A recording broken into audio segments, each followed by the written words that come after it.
Proceeding into some route news. So first route news of the podcast. We have some really good stuff to assess, so let's get started. First off, Air Canada Airbus A330s will start the Manchester service back to Toronto. This is a route that has not been back since the pandemic, so again, really excited to see more waves progressively seeing routes like this come back. And international travel is really doing good right now, so this I think will be a really solid add back for Air Canada. Again, keep in mind this has not been here since the pandemic, so been a while for sure, but on Air Canada's Airbus A330 300s that seat almost 300 people. It's going to be really exciting, and the variety of classes they have on those is really cool as well. Just to note that, I really like that. I think the new name is the Signature Class Cabin for Air Canada's first product, and it looks really, really good. I really like the efforts that they put into it. It looks like there's pretty spacious. I'm trying to think of what it would remind. It kind of reminds me of United Players. It really does remind me of that a little bit, to be quite honest. It looks pretty cool. So definitely a really cool product for sure. It looks great. And yeah, I believe it's going to be 5 weekly on this service.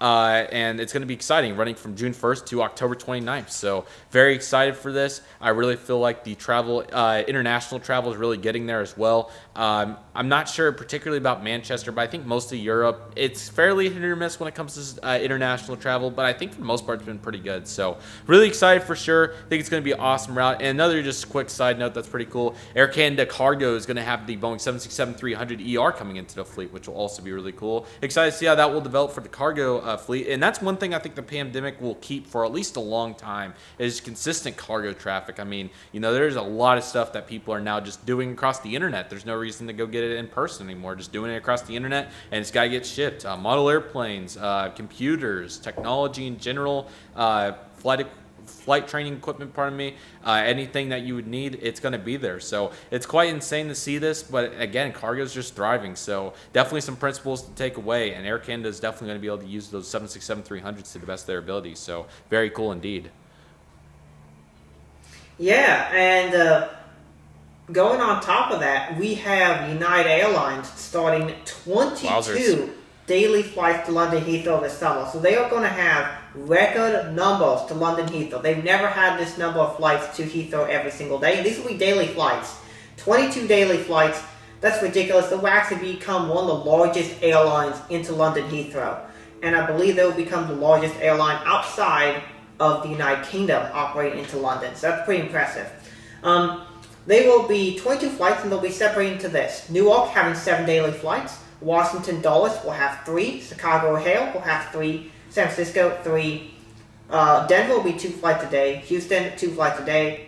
Boston, that's right, they'll be having Boston to London service. That's not even one of their focus cities at all. They'll have a single flight a day, and Los Angeles will be 1 flight a day. These will be operated on a wide variety of aircraft. These will be anything from, looks like the smallest aircraft will be the 767-300ER. It'll be all the way up to the 777-300ER on the Washington Dulles service. We'll have the largest aircraft with the 333. I'm trying to see what Los Angeles is, because that'll be also one of the larger aircraft, I think. That'll be the 789, so a bunch of 787s, but a ton of aircraft just across the board. 22 flights a day on the 763, 789, 222, and 333. So tons of aircraft. This just shows that United, I think, is correctly predicting record numbers for the summer, and so they are preparing with record number of flights to destinations. And I think we're going to see a lot of other airlines do this as well. There's currently a scramble for aircraft, and we're going to see a scramble for aircraft like we've never seen. We might even see older aircraft come out of retirement, which is something that rarely ever happens in the airline industry. And I think we're going to see a lot of order dates moved up. We're going to see, this is going to be crazy summer. So that's what this podcast is for. We're here for the craziness. Here we go. It makes for a more interesting show. There we go. Absolutely right on that. And I mean, there's no doubting that United is going absolutely insane in the Heathrow, man. I'm really eager to see what United's efforts are going to be going forward. One thing that I've really noticed with United is they've added a lot more international routes in contrast to Delta and American over these last few months. Not to say that those two haven't added some, but United, I mean, just the magnitude's very impressive, and especially the frequency as well. So I'm eager to see where United's going to go with that. I think that's a really good development for them, and I'm excited to see where they'll progress with that going forward. Next up, a really cool inaugural flight. Spirit has begun service to Memphis International International Airport, which is really cool. Flights to Las Vegas and Orlando started on April 27th, which is really cool. So obviously having Spirit at Memphis is really cool. Memphis is a very interesting airport for a variety of reasons. Obviously, they had the really cool Northwest Airlines hub back in way back when at this point. But, they've had to kind of develop and keep working hard. It's really cool to see these Midwest cities, Cincinnati, Louisville, Memphis, be these cargo hubs, but still have some really cool airline service as well. So really cool to see Las Vegas and Orlando. I think those are really good routes there for Spirit. Just very interesting in general. Again, Spirit doesn't fly to all the mid-sized cities in the world. I mean, yes, and they do have some exceptions, like Akron's a really good one in Ohio, and there's some various ones as well. But if Spirit can find a market, take it, man. I mean, it's absolutely awesome to see this. So very proud of their efforts there, and I'm excited to see what the future holds for Spirit going into Memphis. Yeah, a lot of great stuff happening with Spirit Airlines as they are continuing to expand. Now, I actually believe this expansion, now that we know about the merger, this was actually pre-merger expansion. So I think they've known about a possible merger for about the last 2 years, if I had to guess. And as part of that pre-merger, they are expanding to new airports and new destinations so as to make the airline as attractive to potential buyout customers. So this includes the new Memphis service. They also recently started service to Indianapolis, Indiana. They started St. Louis as well, and Salt Lake City. And Pensacola was about a year or two ago as well. So they've been adding June 2021, so just about a year ago, just under a year ago. This has been a ton of new services that they've been starting, and they're just expanding. They're in expansion mode, and I think there'll be more. I personally don't forget about their aircraft orders as well. Ooh. Yeah, I myself personally am predicting Omaha, Nebraska to be an airport that they're coming to soon as well, and there'll be others that they add. So yeah, Spirit is expanding quite significantly. I think it mostly has to do with their attempt to merge with Frontier, but even if they don't merge, I think they're preparing to be a more competitive airline in the market. Next up, Level, which is the ultra low-cost carrier subsidiary to Aviation and part of the IAG International Airlines Group, has relaunched a service to Boston.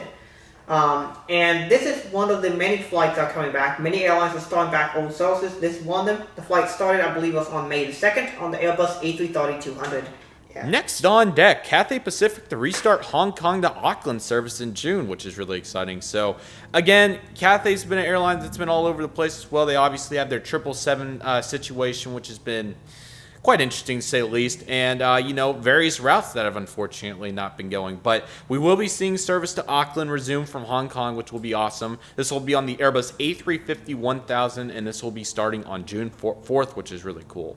So again, really great to see this. I think that this will be awesome. It appears to be Air New Zealand's currently serving the route, and it's actually going via Singapore, which is really cool. So, and it appears to be also a tentative launch as well, which is very interesting. So great to see Cathay making it into new markets despite the circumstances. So it's definitely going to have some they'll have to lean on, including the A350, while they have so many aircraft down. So they definitely have a lot of aircraft that are inactive. It appears to be a total of 98, which, believe it or not, that is more than what they have active, which they only have 87 active, which is quite mind-blowing for an airline like Cathay, which is crazy.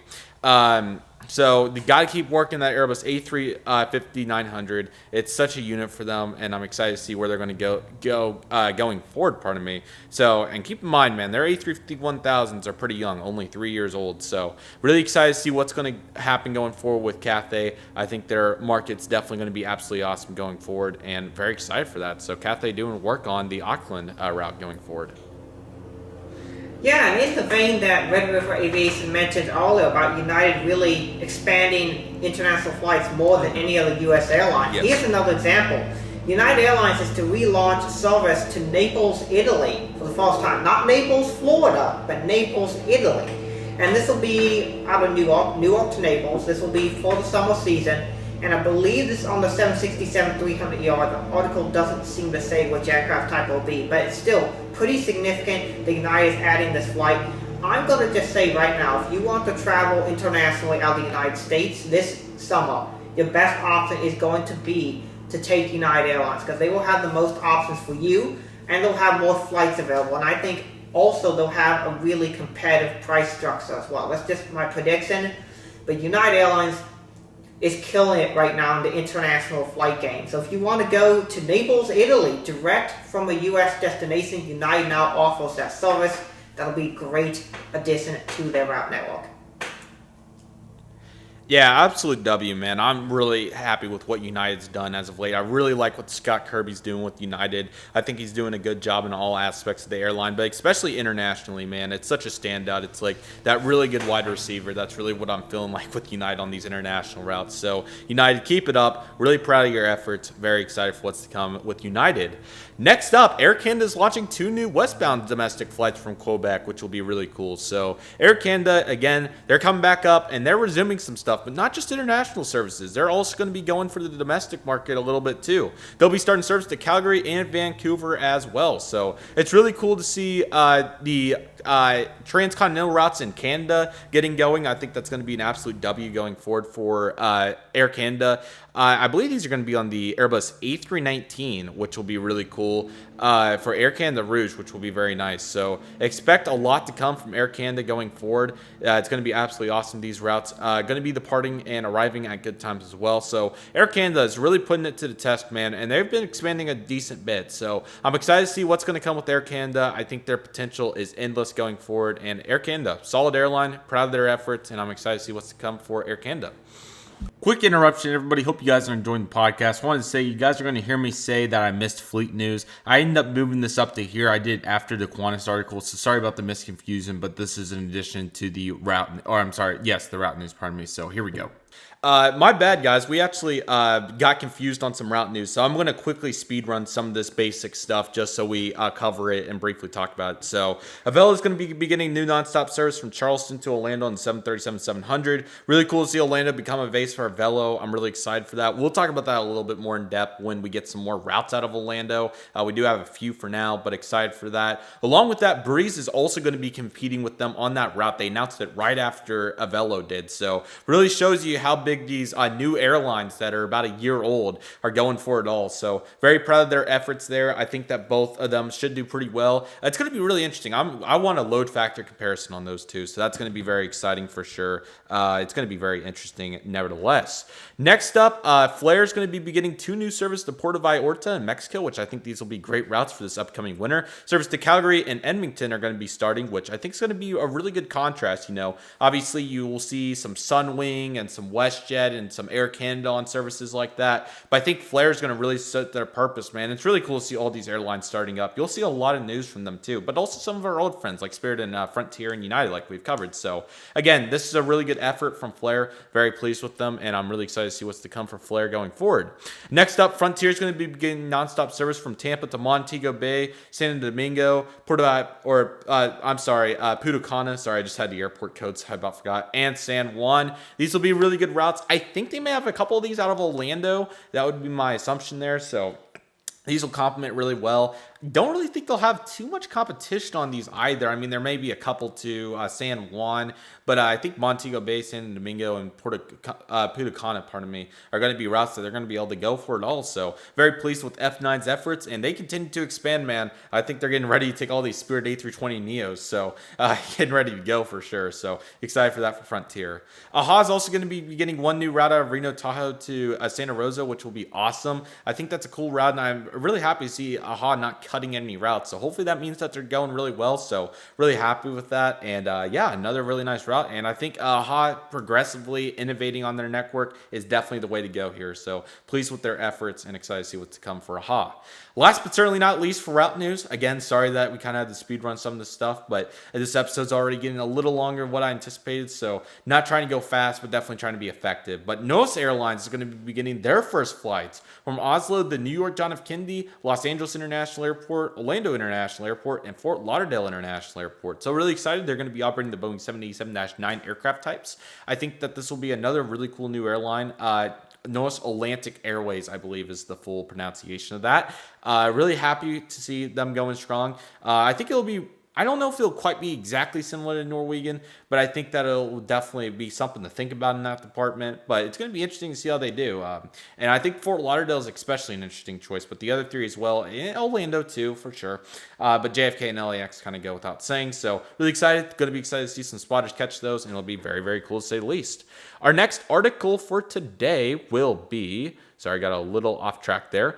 It will be Airbaltics wet lease on the Ukraine International Airlines Boeing 737. So Airbaltics definitely doing their thing. I'm definitely happy to see their A220s going strong. But it also appears that they're going to be getting some Boeing 737-900s to wet lease, which will be very cool from Ukraine International Airlines. So nice to see that they're going to be getting some variety going in the fleet there. I think that'll be a nice variety when it comes to their operations. I think they'll be able to put on some good stuff. I'm assuming these aircraft probably see a little over 200 would be my guess. So that's probably definitely a solid upgrade in contrast to the A220. So I would definitely try to use it on their more popular services or whatever they choose to do with it. I think they'll do well. So it's definitely cool to see that there for the wet lease. I think it'll be really nice and definitely a really nice piece of fleet news as we're permanently transitioning to fleet news after a little miscue. So looking good.